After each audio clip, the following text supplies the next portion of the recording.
The Color Out of Space by H.P. Lovecraft. Welcome back, everybody. It's another tale from H.P. Lovecraft. I know there's those times that you might have seen things in the sky or a flash of light at night that caught your attention. Maybe it wasn't just a flash of night, but something from farther away that we can't explain. Maybe that little tingle you got on the back of your neck, or the goosebumps that stood up on your skin were a warning of what was to come, and it wasn't just the electricity from lightning. So sit back in this tale and enjoy the story about a farmer and his encounter with color. West of Arkham, the hills rise wild, and there are valleys with deep woods that no axe has ever cut. There are dark, narrow glens where the trees slope fantastically, and where thin brooklets trickle without ever having caught the glint of sunlight. On the gentler slopes there are farms, ancient and rocky, with squat, moss-coated cottages, brooding eternally over old New England secrets in the lee of great ledges. But these are all vacant now, the wide chimneys crumbling and the shingled sides bulging perilously beneath low gambrel roofs. The old folks have gone away, and foreigners do not like to live there. French Canadians have tried it, Italians have tried it, and the Poles have come and departed. It is not because of anything that can be seen or heard or handled, but because of something that is imagined. The place is not good for the imagination, and does not bring restful dreams at night. It must be this which keeps the foreigners away, for old Ammi Pierce has never told them of anything he recalls from the strange days. Ammi, whose head has been a little queer for years, is the only one who still remains, or whoever talks of the strange days. And he dares to do this because his house is so near the open fields and the traveled roads around Arkham. There was once a road over the hills and through the valleys that ran straight where the blasted heath is now. But people ceased to use it, and a new road was laid curving far toward the south. Traces of the old one can still be found amidst the weeds of a returning wilderness, and some of them will doubtless linger even when half the hollows are flooded for the new reservoir. Then the dark woods will be cut down, and the blasted heath will slumber far below blue waters whose surface will mirror the sky and ripple in the sun. And the secrets of the strange days will be one with the deep secrets, one with the hidden lore of old ocean and all the mystery of primal earth. When I went into the hills and valleys to survey for the new reservoir, they told me the place was evil. They told me this is Arkham, and because that is a very old town full of witch legends, I thought the evil must be something which grandams had whispered to children through centuries. The name, Blasted Heath, seemed to me very odd and theatrical, and I wondered how it had come into the folklore of a Puritan people. Then I saw that dark westward tangle of glens and slopes for myself, and ceased to wonder at anything besides its own alder mystery. It was morning when I saw it, but shadow lurked always there.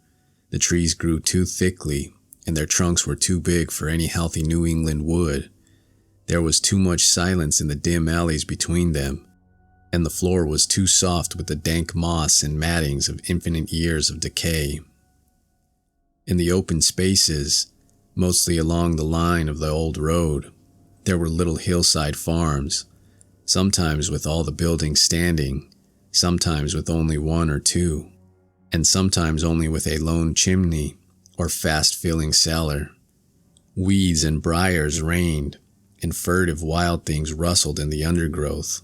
Upon everything was a haze of relentlessness and oppression, a touch of the unreal and the grotesque, as is some vital element of perspective, or chiaroscuro or awry. I did not wonder that the foreigners would not stay, for this was no region to sleep in. It was too much like a landscape of Salvator Rosa, to much like some forbidden woodcut in a tale of terror. But even all this was not so bad as the blasted heath. I knew in that moment I came upon it at the bottom of a spacious valley, for no other name could fit such a thing, or any other thing fit such a name. It was as if the poet had coined the phrase from having seen this one particular region. It must, I thought as I viewed it, be the outcome of a fire. But why had nothing new ever grown over those 5 acres of gray desolation that sprawled open to the sky like a great spot eaten by acid in the woods and fields? It lay largely to the north of the ancient road line, but encroached a little on the other side. I felt an odd reluctance about approaching, and did so at last only because my business took me through and past it. There was no vegetation of any kind on that broad expanse, but only a fine gray dust or ash which no wind seemed ever to blow about. The trees near it were sickly and stunted, and many dead trunks stood or lay rotting at the rim. As I walked hurriedly by, I saw the tumbled bricks and stones of an old chimney and cellar on my right, and the yawning black maw of an abandoned well whose stagnant vapors played strange tricks with the hues of the sunlight. Even the long, dark woodland climb beyond seemed welcome in contrast, and I marveled no more at the frightened whispers of Arkham people. There had been no house or ruin near. Even in the old days the place must have been lonely and remote, and at twilight, dreading to repass that ominous spot, I walked circuitously back to the town by the curving road on the south. I vaguely wished some clouds would gather, for an odd timidity about the deep sky voids above had crept into my soul. In the evening I asked old people in Arkham about the blasted heath, and what was meant by that phrase, strange days, which so many evasively muttered. I could not, however, get any good answers, except that all the mystery was much more recent than I had dreamed. It was not a matter of old legendary at all, but something within the lifetime of those who spoke. It had happened in the 80s, and a family had disappeared or was killed. Speakers would not be exact, and because they all told me to pay no attention to old Ammi Pierce's crazy tales, I sought him out the next morning, having heard that he lived alone in the ancient tottering cottage where the trees first began to get very thick. It was a fearsomely archaic place, and had begun to exude the faint miasmal odor which clings about houses that have stood too long. Only with persistent knocking could I rouse the aged man, and when he shuffled timidly to the door, I could tell he was not glad to see me. He was not so feeble as I had expected, but his eyes drooped in a curious way, and his unkempt clothing and white beard made him seem very worn and dismal. Not knowing just how he could best be launched on his tales, I feigned a matter of business, told him of my surveying, and asked vague questions about the district. He was far brighter and more educated than I had been led to think, and before I knew it, had grasped quite as much of the subject as any man I had talked with in Arkham. He was not like other rustics I had known in the sections where reservoirs were to be. From him, there were no protests at the miles of old wood and farmland to be blotted out, though perhaps there would have been had not his home lain outside the bounds of the future lake. Relief was all that he showed, relief at the doom of the dark ancient valleys through which he had roamed all his life. They were better under water now, better under water since the strange days, and with this opening his husky voice sank low, while his body leaned forward and his right forefinger began to point shakily and impressively. It was then that I heard the story, and as the rambling voice scraped and whispered on, I shivered again and again despite the summer day. Often I had to recall the speaker from ramblings, piece out significant points which he knew only by a fading parrot memory of professors' talk, or bridge over gaps where his sense of logic and continuity broke down. When he was done, I did not wonder that his mind had snapped a trifle, or that the folk of Arkham would not speak much of the blasted heath. I hurried back before sunset to my hotel, unwilling to have the stars come out above me in the open, and the next day return to Boston to give up my position. I cannot go into the dim chaos of old forest and slope again, or face another time that gray-blasted heath where the black well yawned deep beside the tumbled bricks and stone.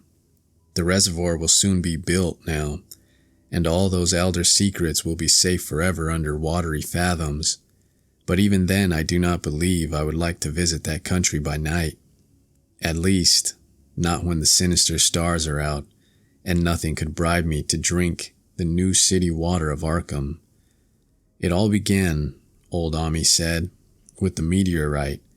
Before that time there had been no wild legends at all since the witch trials, and even then these western woods were not feared half so much as the small island in the Miskatonic where the devil held court beside a curious stone altar, older than the Indians.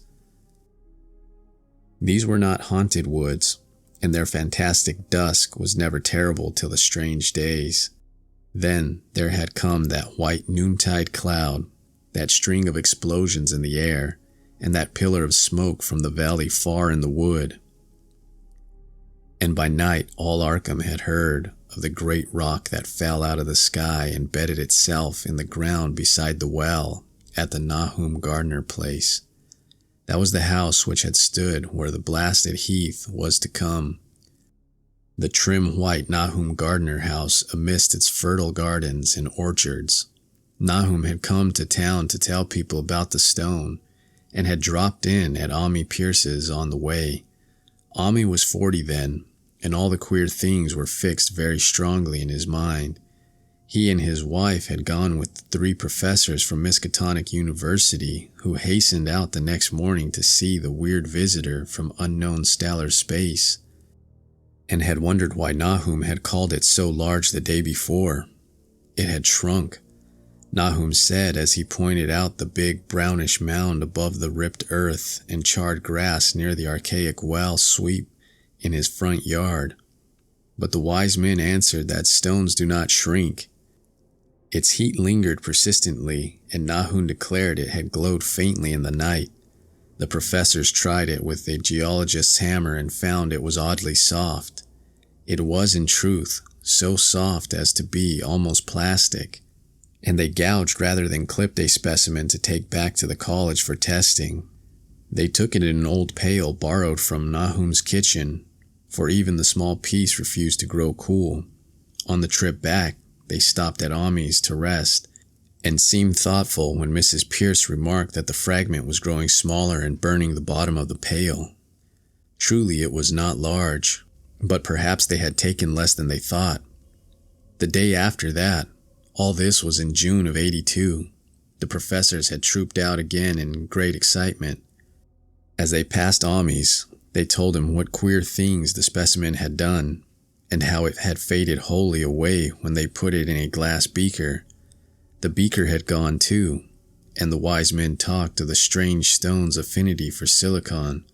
It had acted quite unbelievably in that well-ordered laboratory, doing nothing at all and showing no occluded gases when heated on charcoal, being wholly negative in the borax bead, and soon proving itself absolutely non-volatile at any producible temperature, including that of the oxyhydrogen blowpipe. On an anvil it appeared highly malleable, and in the dark its luminosity was very marked. Stubbornly refusing to grow cool, it soon had the college in a state of real excitement, and when upon heating it before the spectroscope, it displayed shining bands unlike any known color of the normal spectrum, there was much breathless talk of new elements, bizarre optical properties, and other things which puzzled men of science are wont to say when faced by the unknown. Hot as it was, they tested it in a crucible with all the proper reagents. Water did nothing. Hydraulic acid was the same. Nitric acid and even aqua regima merely hissed and spattered against its torrid invulnerability. Ami had difficulty in recalling all these things, but recognized some solvents as I mentioned them in the usual order of use. There were ammonia and caustic soda, alcohol and ether, nauseous carbon disulfide, and a dozen others. But although the weight grew steadily less as time passed, and the fragment seemed to be slightly cooling, there was no change in the solvents to show that they had attacked the substance at all. It was a metal, though, beyond a doubt, it was magnetic, for one thing, and after its immersion into the acid solvents there seemed to be faint traces of the Windmanstatin figures found on meteoric iron. When the cooling had grown very considerable, the testing was carried on in glass, and it was in a glass beaker that they left all the chips made of the original fragment during the work. The next morning both chips and beaker were gone without trace, and only a charred spot marked on the place on the wooden shelf where they had been. All the professors told Ami as they paused at his door, and once more he went with them to see the stony messenger from the stars. Though this time his wife did not accompany him. It had now most certainly shrunk, and even the sober professors could not doubt the truth of what they saw. All around the dwindling brown lump near the well was a vacant space where the earth had caved in, and whereas it had been a good 7 feet across the day before, it was now scarcely 5.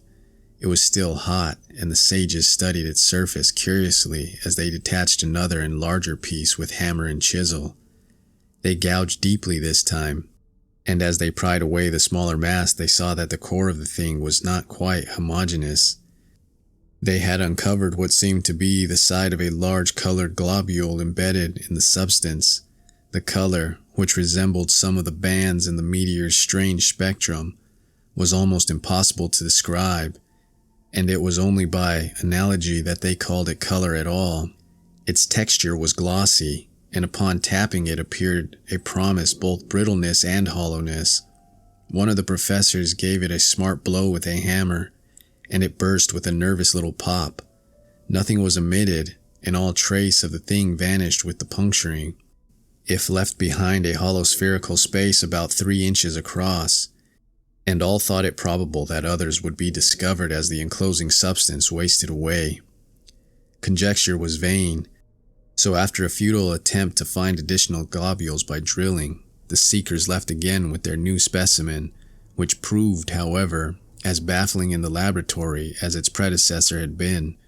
Aside from being almost plastic, having heat, magnetism, and slight luminosity, cooling slightly in powerful acids, possessing an unknown spectrum, wasting away in air, and attacking silicon compounds with mutual destruction as a result, it presented no identifying features whatsoever. And at the end of the test, the college scientists were forced to own that they could not place it. It was nothing of this earth, but a piece of the great outside, and as such dowered with outside properties and obedient to outside laws. That night there was a thunderstorm, and when the professors went out to Nahum's the next day, they met with a bitter disappointment.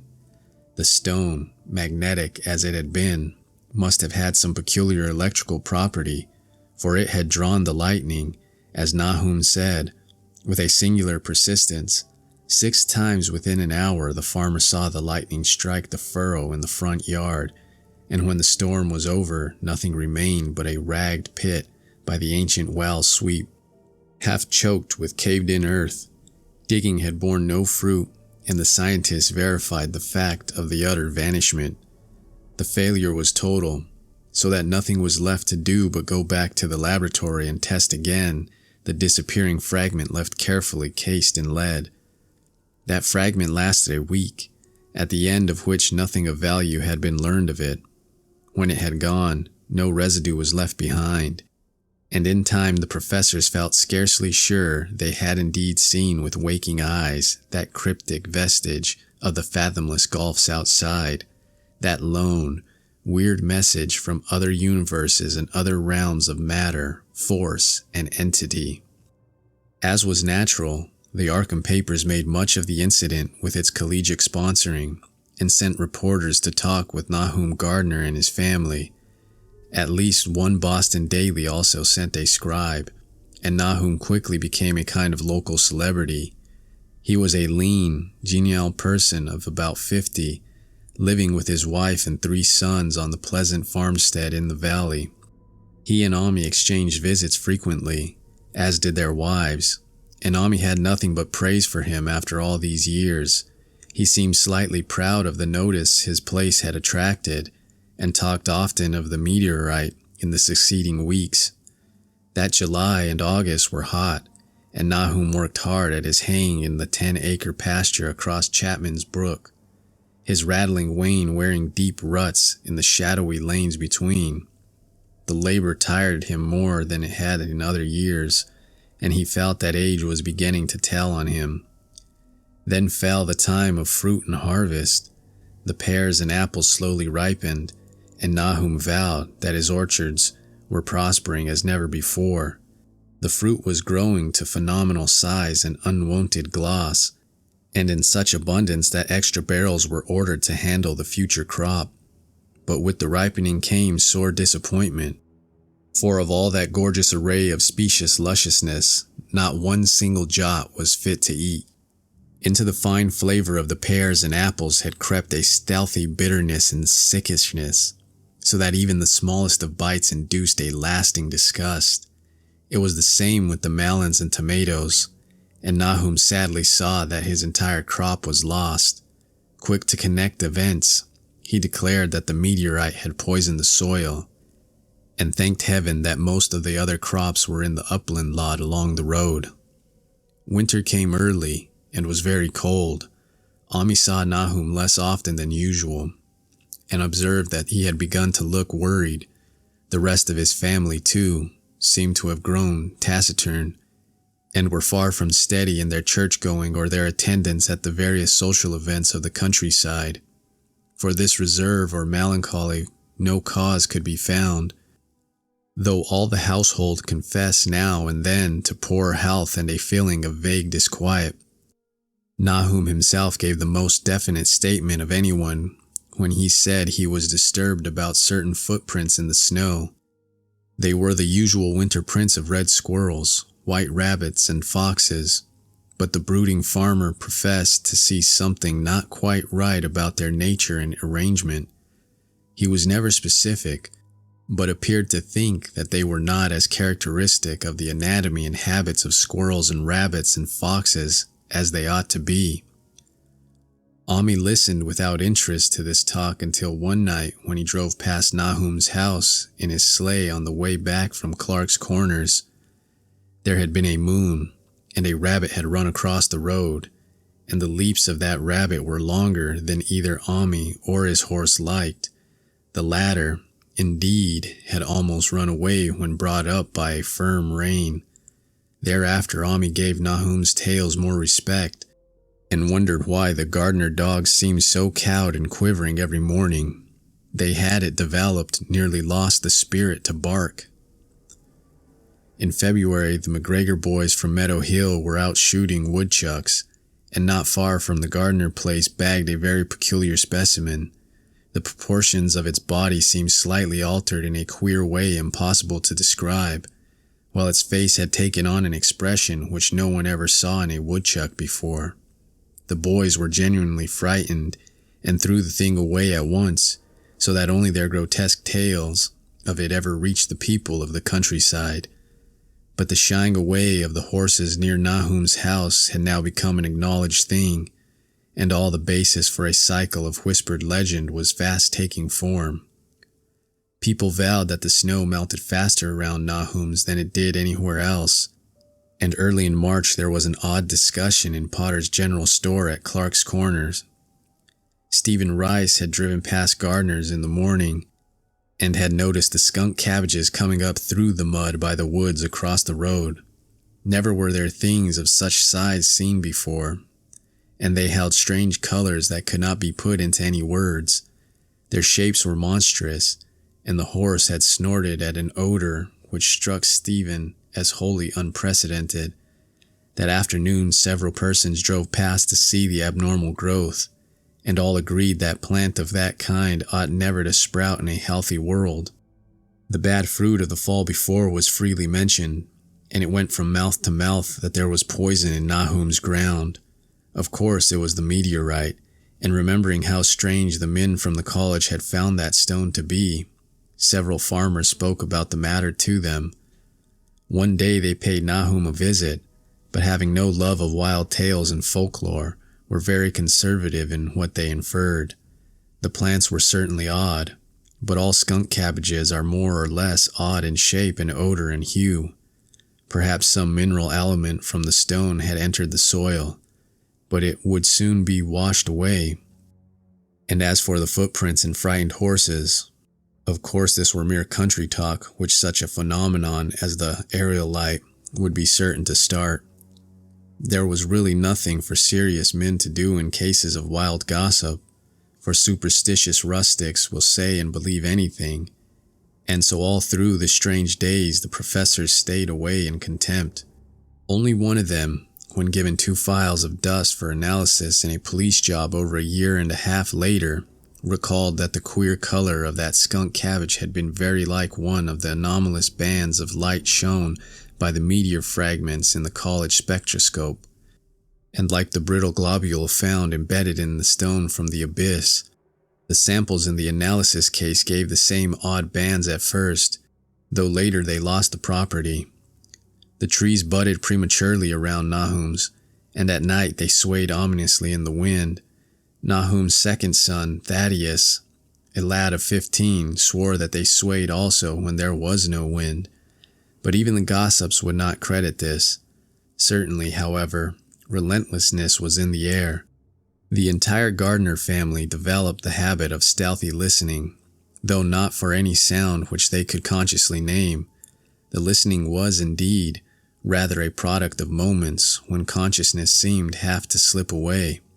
Unfortunately, such moments increased week by week, till it became common speech that something was wrong with all Nahum's folks. When the early saxifrage came out, it had another strange color, not quite like that of the skunk cabbage, but plainly related and equally unknown to anyone who saw it.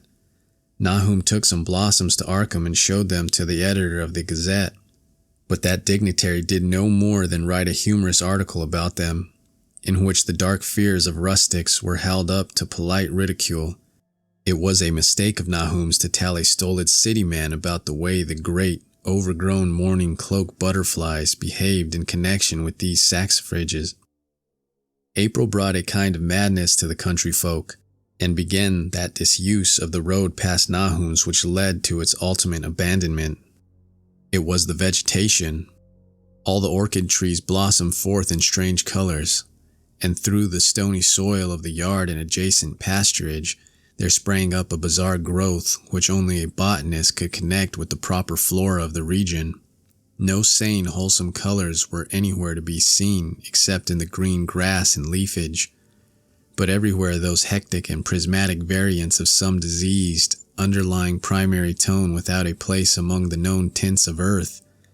The Dutchman's breeches became a thing of sinister menace, and the blood roots grew insolent in their chromatic perversion. Ami and the Gardners thought that most of the colors had a sort of haunting familiarity, and decided that they reminded one of the brittle globules in the meteor. Nahum plowed and sawed the 10-acre pasture and the upland lot, but did nothing with the land around the house. He knew it would be of no use, and hoped that summer's strange growths would draw all the poison from the soil. He was prepared for almost anything now, and had grown used to the sense of something near him waiting to be heard.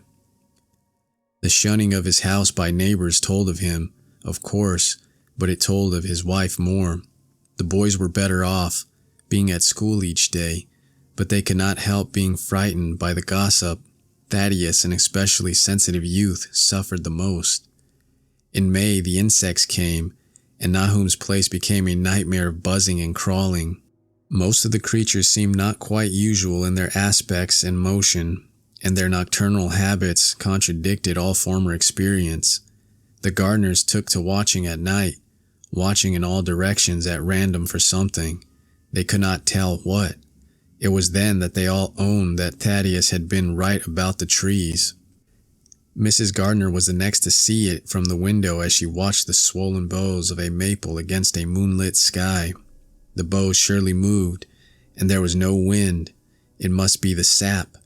Strangeness had come into everything growing now, yet it was none of Nahum's family at all who made the next discovery. Familiarity had dulled them, and what they could not see was glimpsed by a timid windmill salesman from Bolton who drove by one night in ignorance of the country legends. What he told in Arkham was given a short paragraph in the Gazette, and it was there that all the farmers, Nahum included, saw it first. The night had been dark and the buggy lamps faint, but around a farm in the valley which everyone knew from the account must be Nahum's, the darkness had been less thick. A dim though distinct luminosity seemed to inhere in all the vegetation, grass, leaves, and blossoms alike, while at one moment a detached piece of the phosphorescence appeared to stir furtively in the yard near the barn. The grass had so far seemed untouched, and the cows were freely pastured in the lot near the house. But toward the end of May the milk began to be bad. Then Nahum had the cows driven to the uplands, after which the trouble ceased. Not long after this, the change in grass and leaves became apparent to the eye. All the verdure was going gray, and was developing a highly singular quality of brittleness. Ami was now the only person who ever visited the place, and his visits were becoming fewer and fewer. When school closed, the gardeners were virtually cut off from the world, and sometimes let Ami do their errands in town. They were failing curiously both physically and mentally, and no one was surprised when the news of Mrs. Gardner's madness stole around. It happened in June, about the anniversary of the meteor's fall, and the poor woman screamed about things in the air which she could not describe. In her raving, there was not a single specific noun, but only verbs and pronouns. Things moved and changed and fluttered, and ears tingled in impulses which were not wholly sounds. Something was taken away. She was being drained of something. Something was fastening itself on her that ought not to be. Someone must make it keep off. Nothing was ever still in the night. The walls and windows shifted. Nahum did not send her to the county asylum, but let her wander about the house as long as she was harmless to herself and others. Even when her expression changed, he did nothing, but when the boys grew afraid of her, and Thaddeus nearly fainted at the way she made faces at him, he decided to keep her locked in the attic. By July, she had ceased to speak and crawled on all fours, and before that month was over, Nahum got the mad notion that she was slightly luminous in the dark, and he now clearly saw was the case with the nearby vegetation. It was a little before this that the horses had stampeded. Something had aroused them in the night, and their neighing and kicking in their stalls had been terrible. There seemed virtually nothing to do to calm them, and when Nahum opened the stable door, they all bolted out like frightened woodland deer. It took a week to track all four, and when found, they were seen to be quite useless and unmanageable. Something had snapped in their brains, and each one of them to be shot for its own good. Nahum borrowed a horse from Ami for his haying, but found it would not approach the barn. It shied, balked, and whined, and in the end could do nothing but drive it into the yard while the men used their own strength to get the heavy wagon near enough the hayloft for convenient pitching. And all the while the vegetation was turning gray and brittle. Even the flowers whose hues had been so strange were graying now, and the fruit was coming out gray and dwarfed and tasteless. The asters and goldenrod bloomed gray and distorted, and the roses and zinnias and hollyhocks in the front yard were such blasphemous-looking things that Nahum's oldest boy, Zenas, cut them down. The strangely puffed insects died about that time. Even the bees that had left their hives had taken to the woods.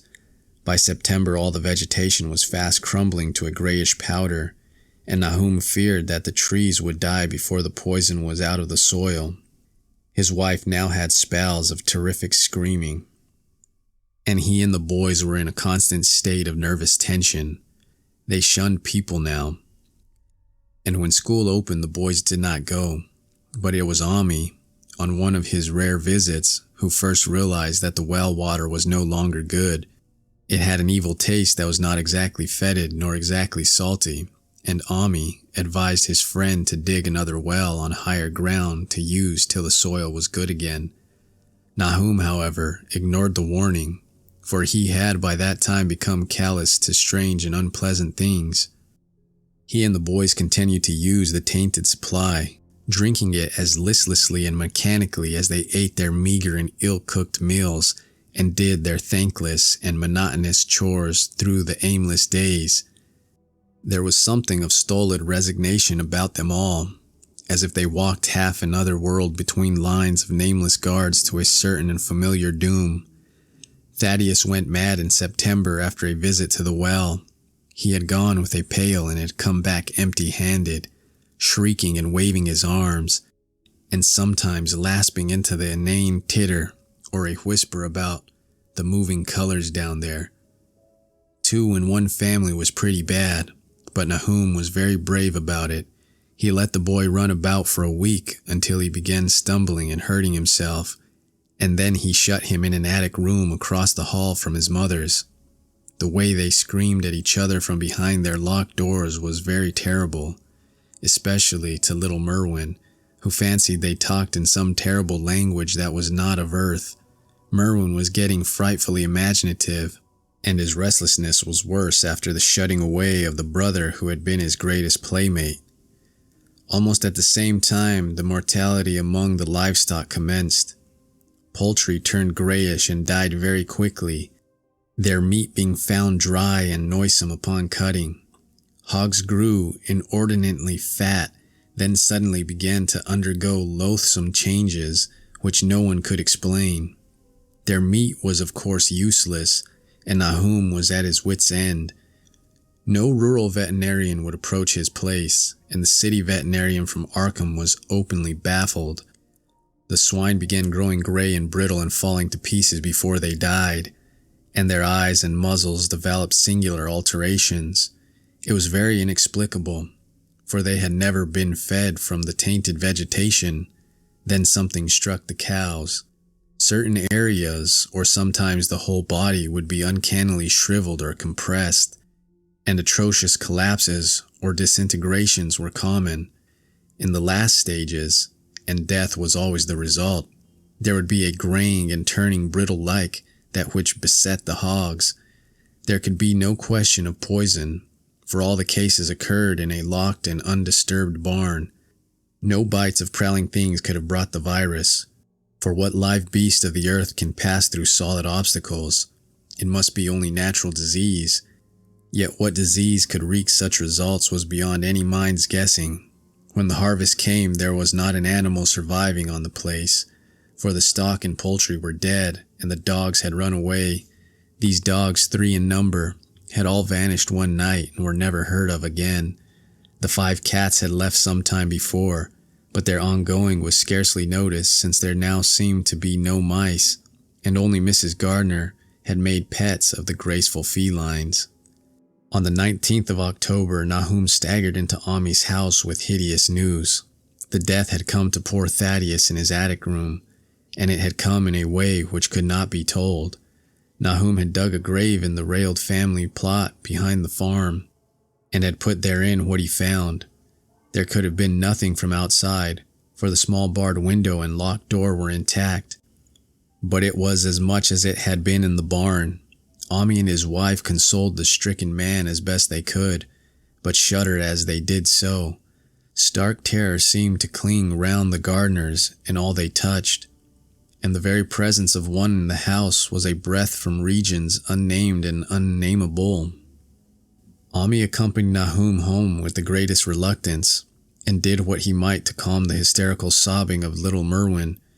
Zenas needed no calming. He had come of late to do nothing but stare into space and obey what his father told him, and Ami thought that his fate was very merciful.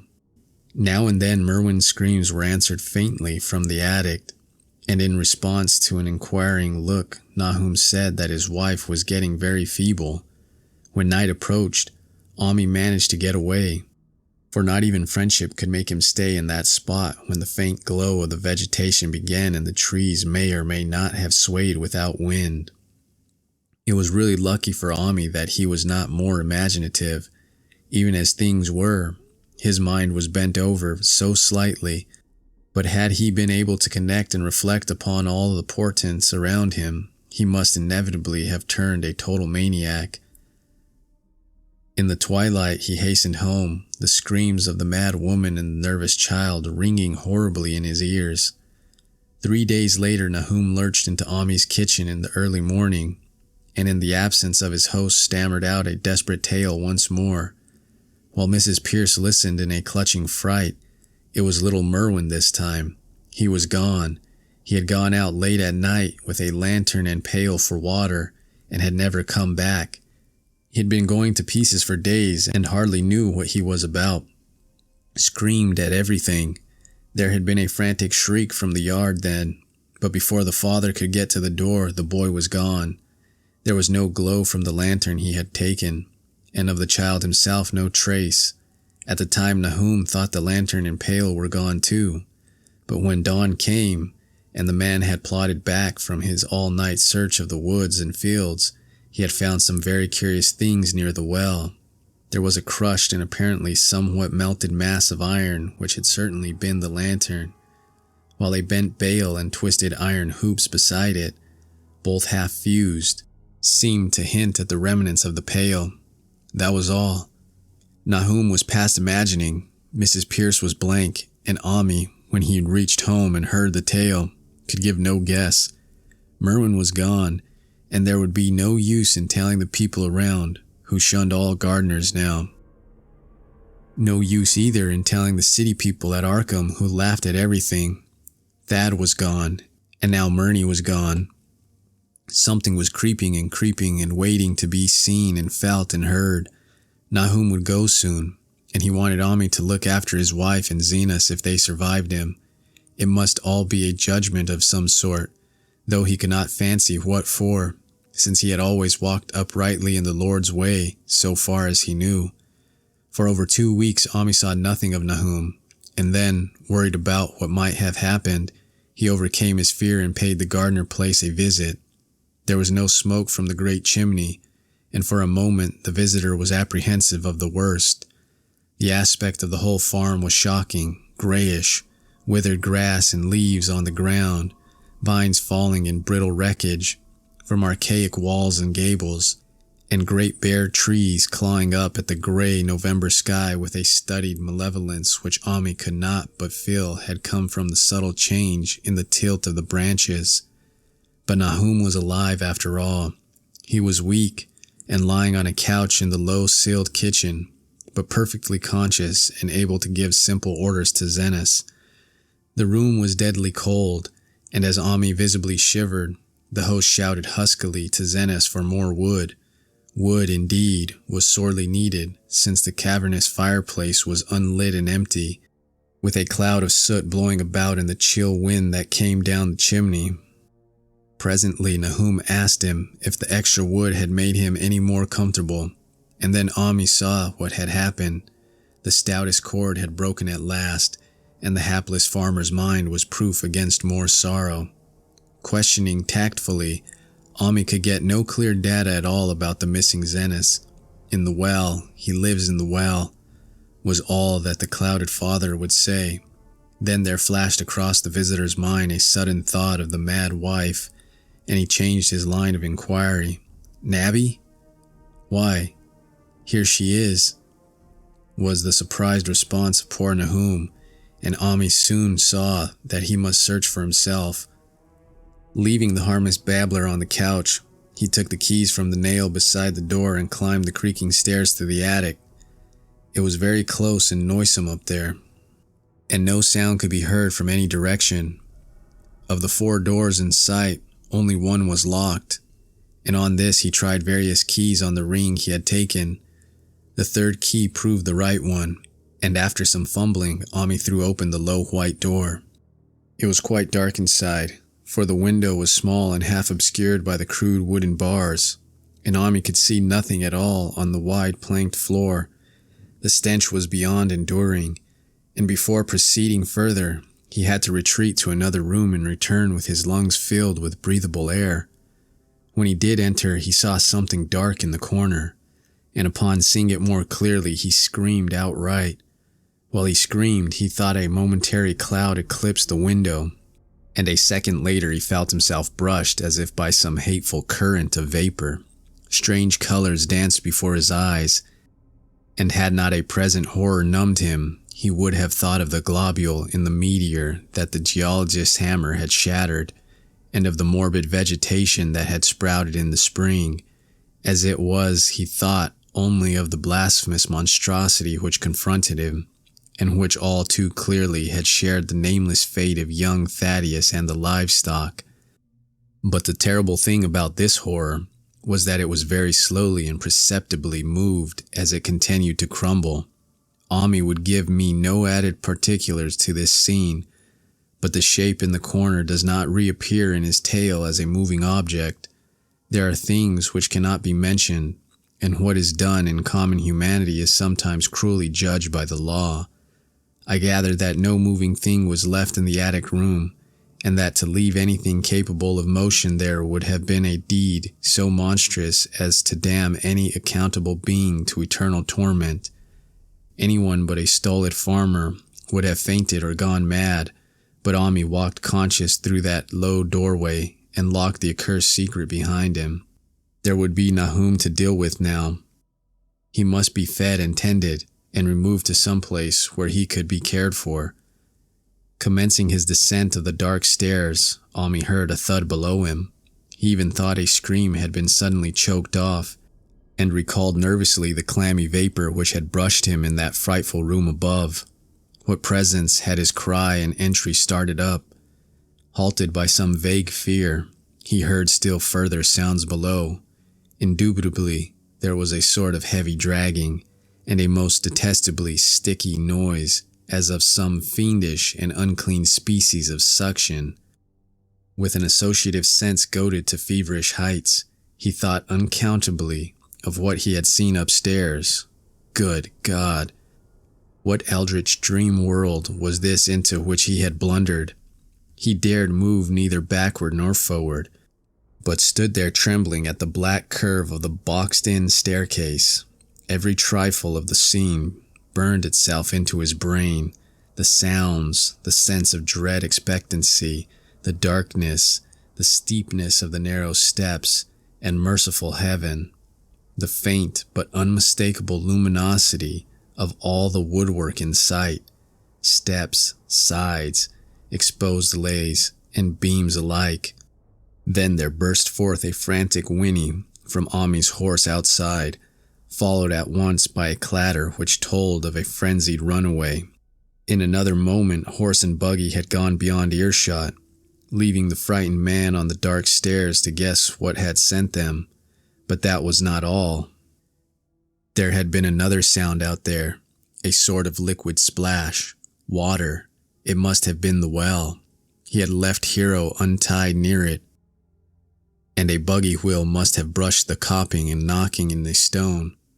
And still the pale phosphorescence glowed in that detestably ancient woodwork. God, how old the house was, most of it built before 1670, and the gambrel roof not later than 1730. A feeble scratching on the floor downstairs now sounded distinctly, and Ami's grip tightened on a heavy stick he picked up in the attic for some purpose. Slowly nerving himself, he finished his descent and walked boldly toward the kitchen. But he did not complete the walk, because what he sought was no longer there. It had come to meet him, and it was still alive after a fashion. Whether it had crawled or whether it had been dragged by an external force, Ami could not say, but the death had been at it. Everything had happened in the last half hour, but collapse, graying, and disintegration were already far advanced. There was a horrible brittleness, and dry fragments were scaling off. Ami could not touch it, but looked horrifiedly into the distorted parody that had been a face. What was it, Nahum? What was it, Nahum? What was it? He whispered, and the cleft, bulging lips were just able to crackle out a final answer. Nothing. Nothing. The color, it burns, cold and wet, but it burns. It lived in the well. I seen it, a kind of smoke, just like the flowers last spring. The well shone at night. Dad and Murney and Zenas, everything alive, sucking the life out of everything. In that stone, it must have come in that stone. Poison the whole place, don't know what it wants. That round thing, them men from the college dug out the stone. They smashed it. It was that same color, just the same, like the flowers and plants. Must have been more of them. Seeds, they growed. I seen it in the first time this week. Must have got strong on Zenas. He was a big boy, full of life. It beats down your mind and then gets ye, burns ye up in the well water. You was right about that. Evil water. Zenas never came back from the well. Can't get away. Draws ye. You know summer's comin', but 'tain't no use. It's seen his time and aging sect Zenas was took. Where's Nabby Nammy? My head's no good. Don't know how long sec I fed her. It'll give her if we careful. Just a color. Her face is getting to have that color sometimes toward night, and it burns and sucks. It comes from some place where things ain't as they is here. One of them professors said so. He was right. Look out, Emmy. It'll do something more. Sucks the life out. But that was all. That which spoke could speak no more because it had completely caved in. Ami laid a red checked tablecloth over what he left and reeled out the back door into the fields. He climbed the slope to the 10-acre pasture and stumbled home by the north road in the woods. He could not pass that well from which his horse had run away. He had looked at it through the window and had seen that no stone was missing from the rim. Then the lurching buggy had not dislodged anything after all. The splash had been something else. Something which went into the well after it had done with poor Nahum. When Ami reached his house, the horse and buggy had arrived before him and thrown his wife into fits and anxiety. Reassuring her without explanations, he set out at once for Arkham and notified the authorities that the Gardner family was no more. He indulged in no details, but merely told of the deaths of Nahum and Nabby, that of Thaddeus being already known, and mentioned that the cause seemed to be the same strange ailment which had killed the livestock. He also stated that Merwin and Zenas had disappeared. There was considerable questioning at the police station, and in the end, Ami was compelled to take 3 officers to the Gardner farm, together with the coroner, the medical examiner, and the veterinary who had treated the diseased animals. He went much against his will, for the afternoon was advancing, and he feared the fall of night over the accursed place. But it was some comfort to have so many people with him. The 6 men drove out in a Democrat wagon, following Ami's buggy, and arrived at the pest-ridden farmhouse about 4 o'clock. Used as the officers were to gruesome experiences, not one remained unmoved at what was found in the attic and under the red checked tablecloth on the floor below. The whole aspect of the farm, with its gray desolation, was terrible enough, but those 2 crumbling objects were beyond all bounds. No one could look long at them, and even the medical examiner admitted that there was very little to examine. Specimens could be analyzed, of course, so he busied himself in obtaining them. And here it develops that a very puzzling aftermath occurred at the college laboratory where the 2 phials of dust were finally taken. Under the spectroscope, both samples gave off an unknown spectrum, in which many of the baffling bands were precisely like those which the strange meteor had yielded in the previous year. The property of emitting this spectrum vanished in a month, the dust thereafter consisting mainly of alkaline phosphates and carbonates. Ami would not have told the men about the well if he had thought they meant to do anything then and there. It was getting towards sunset, and he was anxious to be away. But he could not help glancing nervously at the stony curb by the great sweep. and when a detective questioned him, he admitted that Nahum had feared something down there, so much so that he never thought of searching it for Merwin or Zenas. After that, nothing would do but that they empty and explore the well immediately, so Ami had to wait, trembling, while pail after pail of rank water was hauled up and splashed on the soaking ground outside. The men sniffed in disgust at the fluid, and toward the last held their noses against the feeder they were uncovering. It was not so long a job as they had feared it would be, since the water was phenomenally low. There is no need to speak too exactly of what they found. Merwin and Zenas were both there, in part, though the vestiges were mainly skeletal. There were also a smaller deer and a large dog in about the same state, and a number of bones of smaller animals. The ooze and slime at the bottom seemed inexplicably porous and bubbling, and a man who descended on handholds with a long pole found that he could sink the wooden shaft to any depth in the mud of the floor without meeting any solid obstruction. Twilight had now fallen, and lanterns were brought from the house. Then, when it was seen that nothing further could be gained from the well, everyone went indoors and conferred in the ancient sitting room, while the intermittent light of a spectral half-moon played wanly on the gray desolation outside. The men were frankly nonplussed by the entire case and could find no convincing common element to link the strange vegetable conditions, the unknown disease of livestock and humans, and the unaccountable deaths of Merwin and Zenas in the tainted well. They had heard the common country talk, it is true, but could not believe that anything contrary to natural law had occurred. No doubt the meteor had poisoned the soil, but the illness of persons and animals who had eaten nothing grown in that soil was another matter. Was it the well water? Very possibly. It might be a good idea to analyze it. But what peculiar madness could have made both boys jump into the well?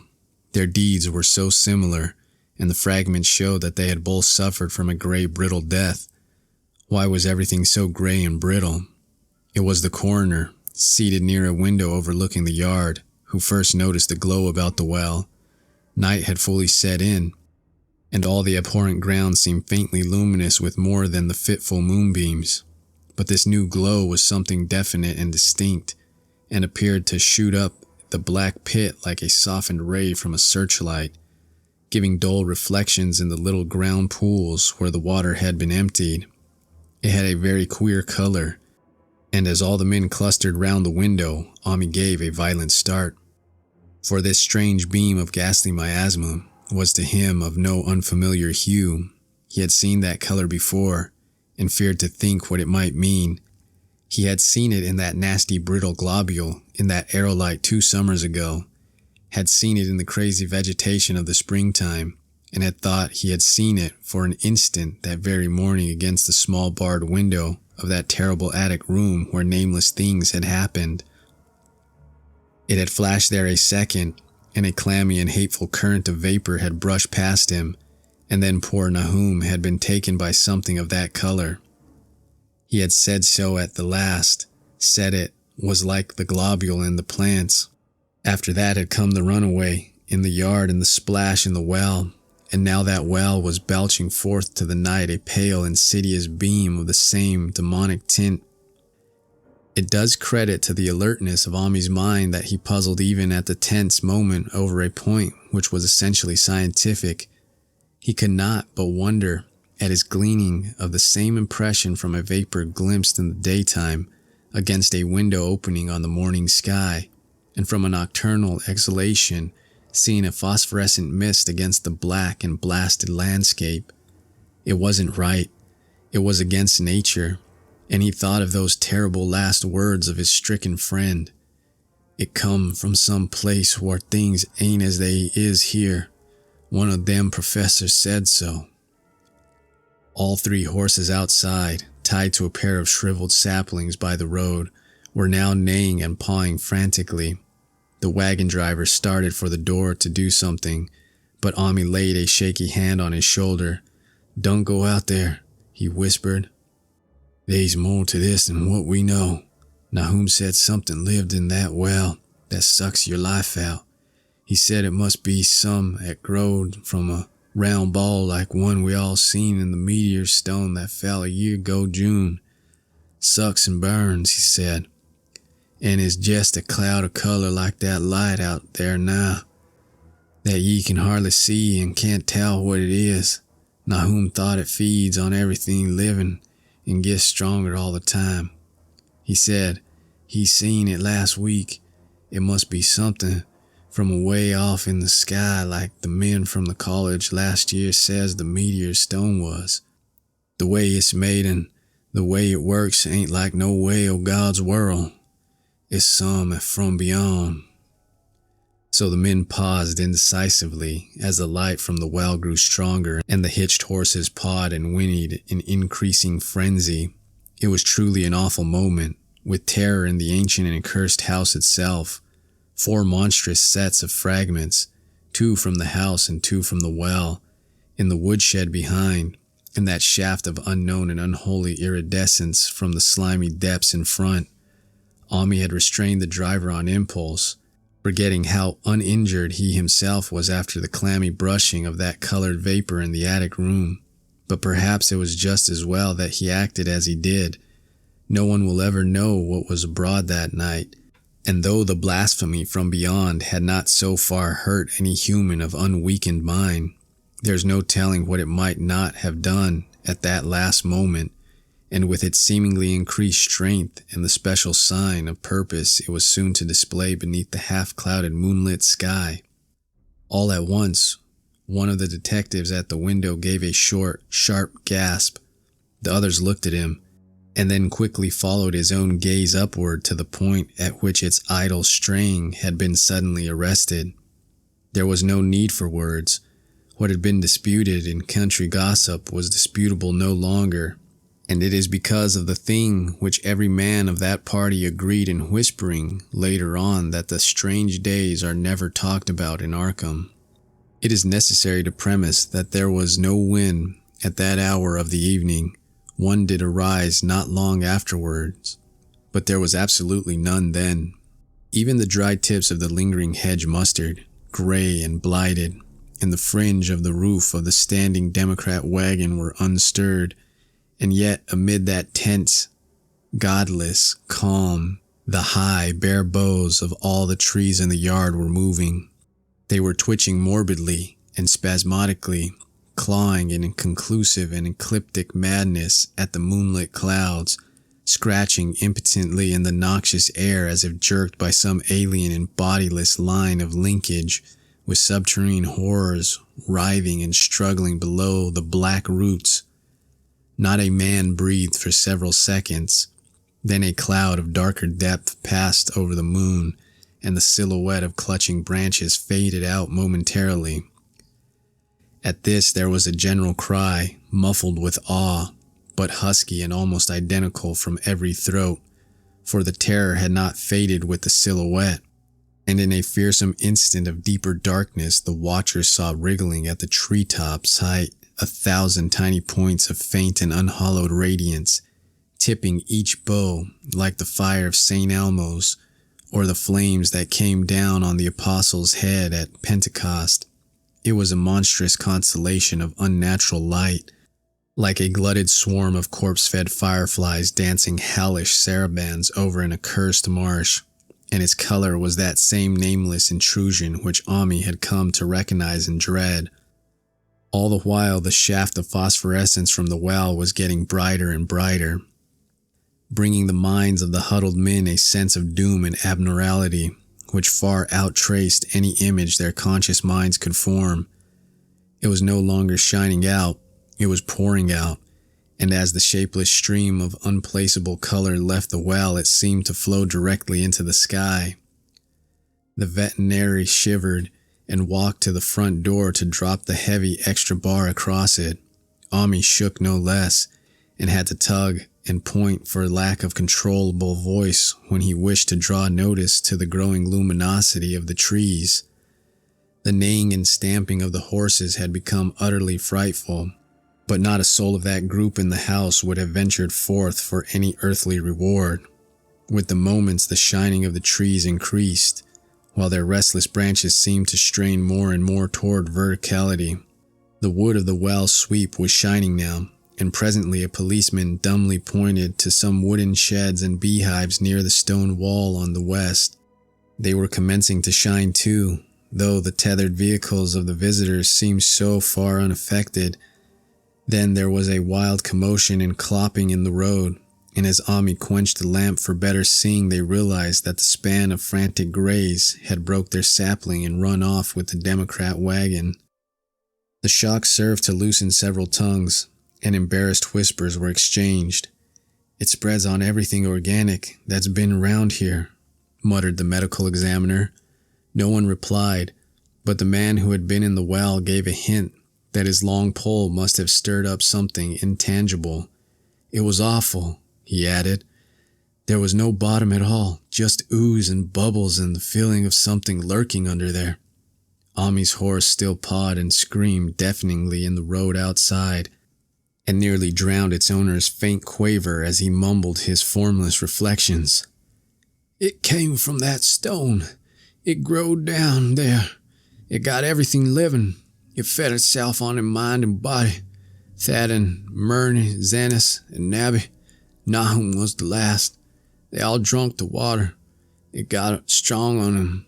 It come from beyond. What things ain't like they be here, and now we're going home."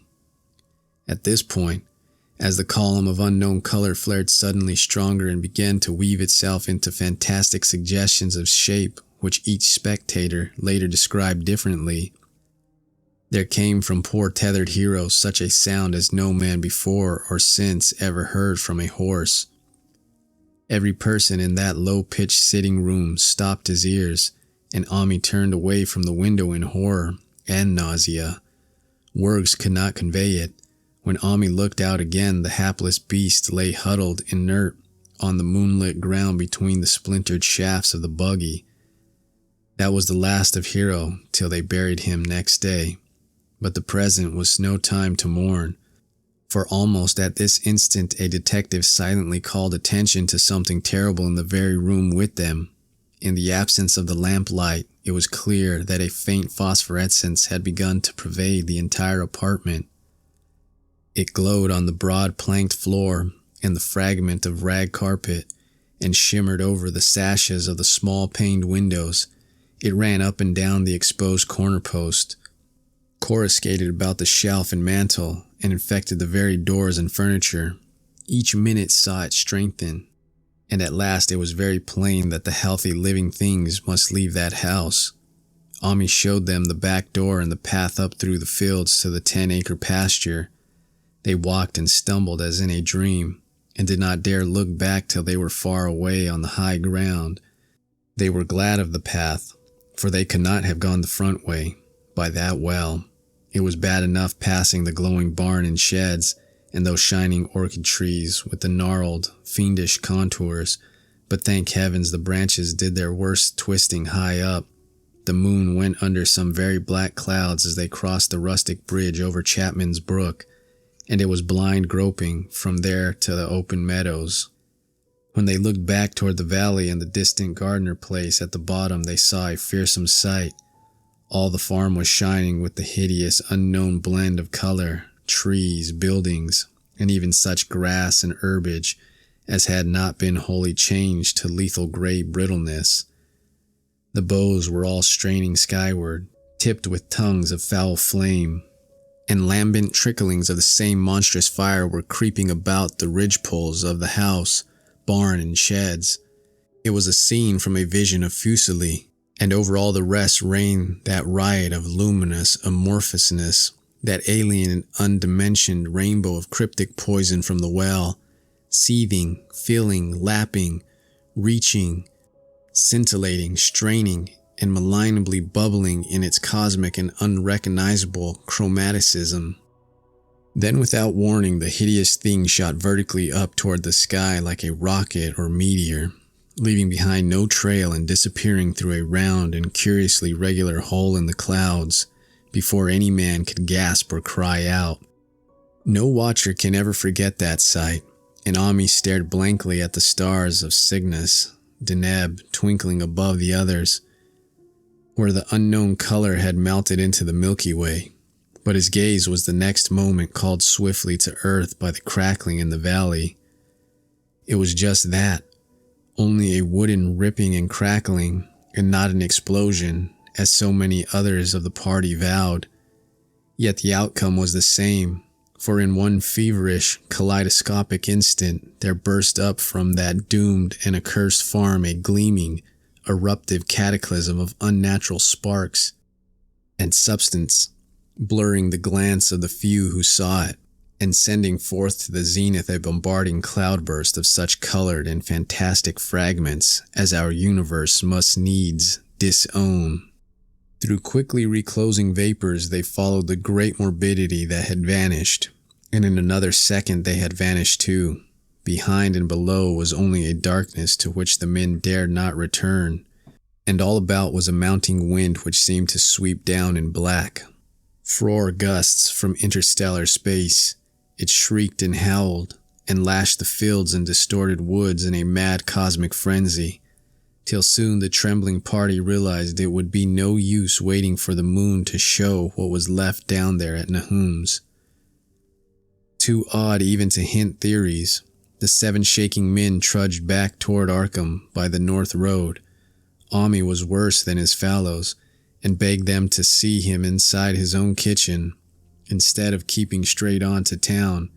He did not wish to cross the nighted, wind-whipped woods alone to his home on the main road, for he had an added shock that the others were spared, and was crushed forever with a brooding fear he dared not even mention for many years to come.